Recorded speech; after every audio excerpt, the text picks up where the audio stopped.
இப்போ நம்ம வந்திருக்கிற இடம் பார்த்தீங்கன்னா வந்து கட்டி சார்க்குன்ற ஒரு ஷிப்பாக தான் பார்க்க வந்திருக்கோம். ஸோ இந்த கட்டி சார்க்குன்ற ஷிப் வந்து பார்த்தீங்கன்னா வந்து இதுதான் உலகத்தில் வந்து ஒரு காலத்தில் வந்து மோஸ்ட் ஃபாஸ்டஸ்ட் ஷிப். ஸோ இதோட ஸ்பீட் வந்து கிட்டத்தட்ட 17 knots ஆர்எல்ஸ் ஒரு 20 மைல்ஸ் பர் ஹவர். அப்படி தப்பாக கூட நான் ரீடிங் சொல்லியிருப்பேன், கீழே கமெண்ட்டில் எதுவும் போடாதீங்க. ஸோ 20 மைல்ஸ்ன்றது பார்த்தீங்கன்னா இது ஒரு கிட்டத்தட்ட ஒரு 35 கிலோமீட்டர் பர் ஹவர் வேகத்தில் வந்து கடலில் போயிருக்கு இந்த கப்பல். இப்போ மாடர்னான ஷிப்போட ஸ்பீடு பார்த்தீங்கன்னா மாடர்ன் ஷிப்ஸோடது பார்த்தீங்கன்னா 10 to 12 nautical மைல்ஸ். இதை விட ஸ்லோவாக தான் போயிட்டு இருக்கு இப்போ இருக்கிற கார்கோ ஷிப்லாம். ஸோ இந்த ஷிப்பு வந்து பார்த்தீங்கன்னா மெயினாக வந்து லண்டன்லேருந்து சைனா அண்டு ஆஸ்திரேலியாவுக்கு போயிருக்கு.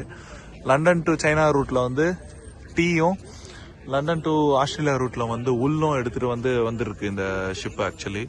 ஸோ இந்த ஷிப் எங்கே இருக்குன்னு பார்த்தீங்கன்னா வந்து கிரீன்விச். ஸோ இன்கேஸ் நீங்கள் வந்து ஒரு கிரீன்விச்க்கு வந்து டூர் பார்க்க வரீங்கன்னா பக்கத்துலேயே நம்மளுக்கு வெஸ்ட்மினிஸ்டரில் இருக்கவே பக்கத்துல இங்கேயே ஒரு 4-5 அட்ராக்ஷன் இருக்குது. ஸோ பெஸ்ட்டு லண்டன் பாஸில் வந்தீங்கன்னா எல்லாத்தையும் ஒரே டைமில் பார்த்துட்டு நீங்கள் ரிட்டர்ன் போயிடலாம். அதுவும் இல்லாமல் இந்த லண்டன் பாஸில் வந்தீங்கன்னா உங்களுக்கு இங்கேருந்து பக்கத்தில் அங்கே இருக்கிற ஜெட்டியில் வந்து உங்களுக்கு தேம்ஸ் ரிவர்ஸ் க்ரூஸ் கிடைக்கும்.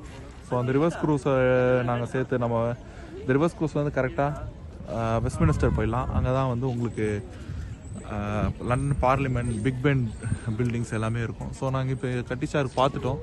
ஸோ அங்கேருந்து நாங்கள் இப்போ வந்து பார்த்திங்கன்னா மறுபடியும் கிளம்பி இதுக்கு போகிற நம்மளோட லண்டன் ஐக்கு போகலான்னு சொல்லி இப்போ ஒரு பிளானில் இருக்கும். அங்கே போய்ட்டு நம்ம மற்ற வீடியோவை பார்ப்போம்.